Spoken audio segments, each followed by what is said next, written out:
My name is Murilo Barbosa. I am from Brazil. I'm being here in Texas for almost 7 years. Then I used to be a farrier in Brazil. I graduated there in school and college and there, learned about horses. Then had dreams to move to Texas.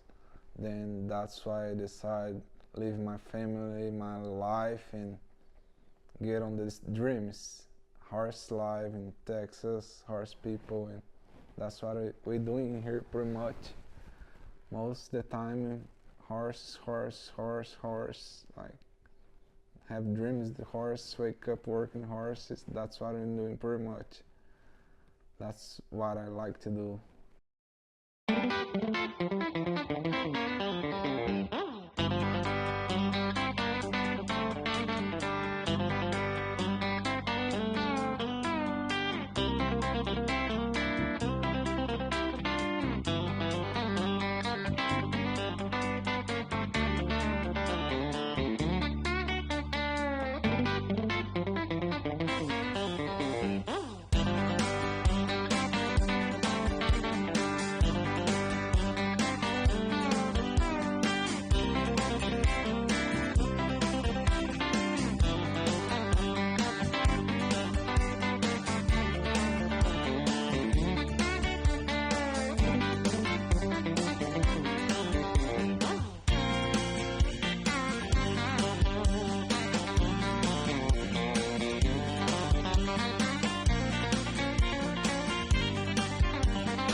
I start ride horses when I was 5. Then because my dad he rent a farm. Then we moved from town. Then that's why I start riding horses. Then we stayed there for I don't know how long. I was 4 to 5 years old, but not like that much. Then we moved to town again. Then I lost all the contacts with horse people and all that. Then when I was 12, I think 11 or 12, I start ride horses again because my friend he had a horse and he let me ride. And since I rode a horse that day, that's what I was trying to do every day, ride and ride and ride horses, 3 4 hours a day, how many hours I could. It's pretty normal. You get your horse and ride in downtown and go to the bars or whatever you want to go and eat and come back home. Then I throw people talking about Texas and horses. It will be the same. Oh, we'll be in Texas, we're gonna see horses everywhere in town, everywhere. Then I came here, I just see horses in the trailer or in the arena. So to me it's a little different, but I learned to break horses in Brazil to ride in downtown. So to me, break horse to ride in the arena or in the pasture, it's very easy because they're not gonna spook with anything. If they spook, we're safe in there. We're not next to the trucks, big buzz and crazy riders, motorcycle crazy, and kids playing the neighborhoods and kicking the ball and doing a lot of all that. So you gotta prepare the horse to be ready for everything. The technique I'm been using to start a horse, it's come from a guy, he's from I don't know, he's from Guatemala or somewhere. He's an Indian guy and he learned that technique. I don't know who, but when I saw that guy riding, he came to Brazil to do a clinic for like 4 days. Then I went to there to see him. Then it surprised me how he was working. He was on like 50 something years old and he was working the horses like the same I started doing, like playing the horses, and he don't ride, like he ride barefoot. He get next to the horse barefoot. It's very crazy and dangerous, but nothing happened to him, and he was on 50 something years old and he was stretching his legs like this and doing that, and I never see something like that. And a lot of people when saw him work a horse in there in a mule, it was unbelievable. People say, oh, you give some drugs to the horse, you make this, you make that. And when the people start see that guy and see that was real, I see a lot of people crying because it was unbelievable. Then I applied for my visa, then they gave to me my visa. That was very good luck because everybody tried to get a visa in Brazil. Then I used to have a big clients there with much $1 million, and they say, oh, I applied for that, they didn't give it to the visa to me. How they gonna give the visa to you? You doesn't have anything. Then I went there, then they gave to me like 2 minutes in the interview, they gave the visa to me. Then my clients was unbelievable about that because they had big farms and all that kind of stuff. I want to go to the Disney World and spend money there, and oh, they didn't give the visa to him. Then he was mad. How they gave the visa to you? Oh, I don't know, I guess they like me better than you. I thought I'd just stay 6 months and go back home, but I love this place. Then I stayed. Then we came here. We rent the hotel and rent car and start everything. Go try to rent a house or apartment and buy a car and buy a truck or whatever and start get some work before doing anything. And with no English, like no good morning, no nothing. The first year I went here in Walmart and the lady, she was telling me, oh, Merry Christmas, and I was telling her, oh, no English, and she told me like 3 or 4 times Merry Christmas. Then I didn't understand her, and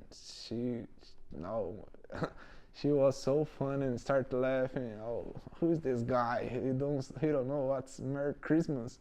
We were on like 24 or 23, almost Christmas, and oh, everybody Merry Christmas. Then I went home, then I put on my translation, what is that, Merry Christmas? Oh my goodness, that's all? Then that's how I started learning English.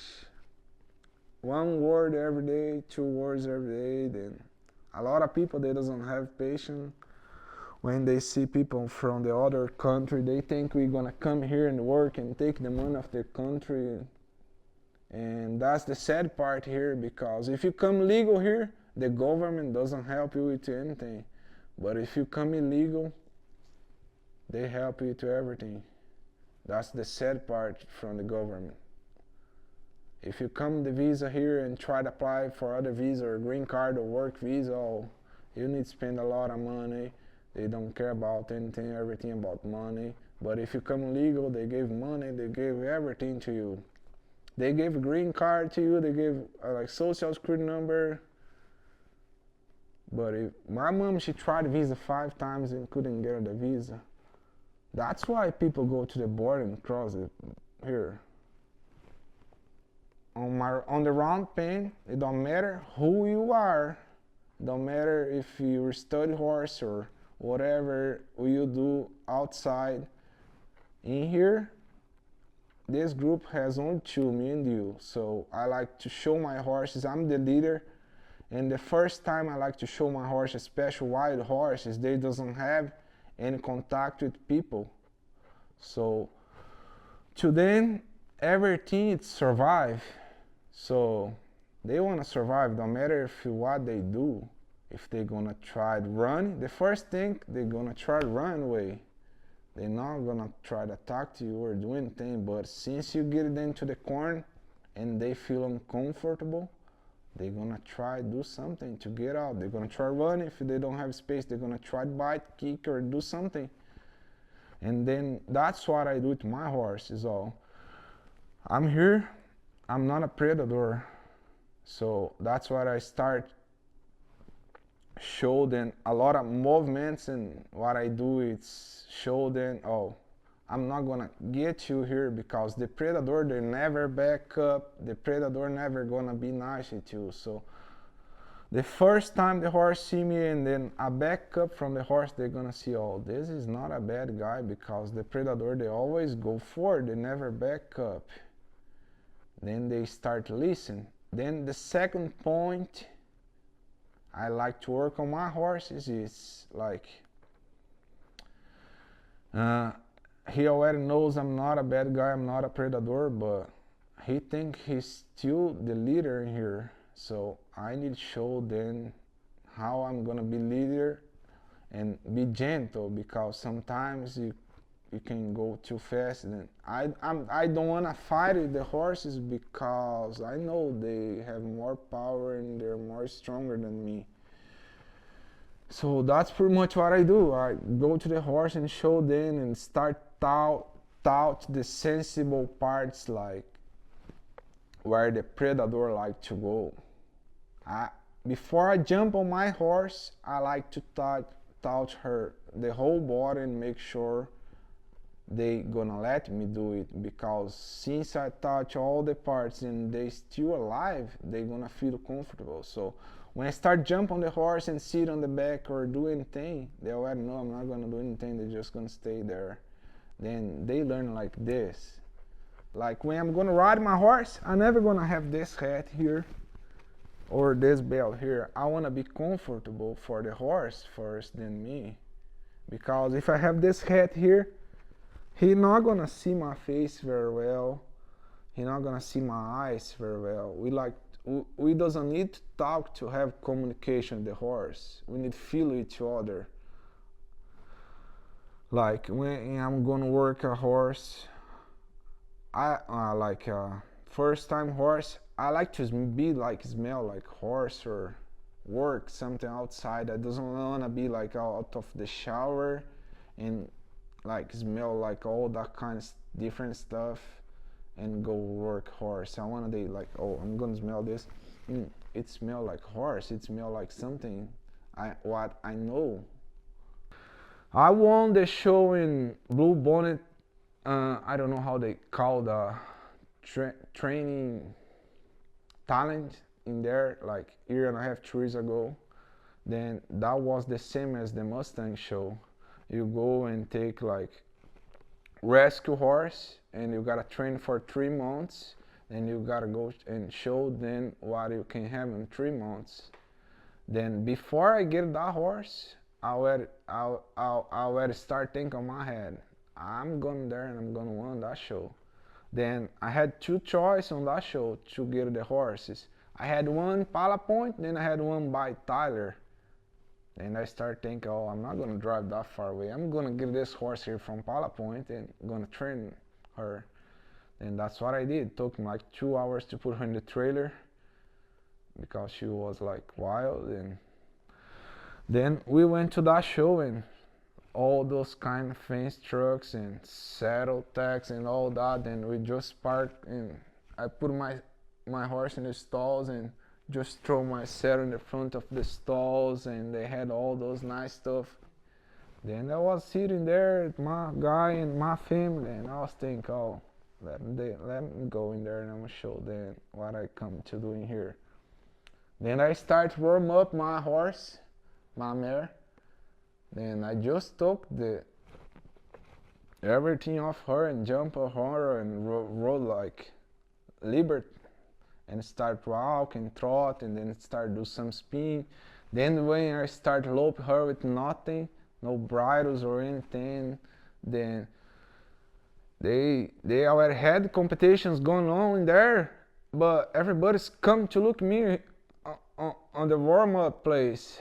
Then they forget about the competition. Then when it was my time to show, then I went to the arena. I had bridle on and all that. Then in the arena, when I started to, I just took the bridle off and I did my job in there. I rode the horse only with the rings in the neck. He was ready to ride like with anything, but I was uncomfortable and scared if something happened. I had the rings to help me. Then when I showed that horse and I took I finished the show. I lope and stop the horse and back up and make line down. Then everybody getting crazy. Then I get off the horse and take the saddle off. Then I make the horse lie down and turn it over to the left and like a dog. Turn it over then on the both sides and everybody getting crazy. I put all four legs up and jump in the horse again. Then I won that show for sure in first place. Then that's motivated me more and try to get those big coaching start shows because I know I can go to the ramp and don't matter how many people gonna be there, I'm gonna forget about it then and gonna ride the horse for sure. And that's my goal. We're going to the Vegas. I didn't lope the horse yet, I didn't do anything yet, but I know we're gonna win that show for sure. Then we're gonna stop Vegas. We're gonna have some surprise in there.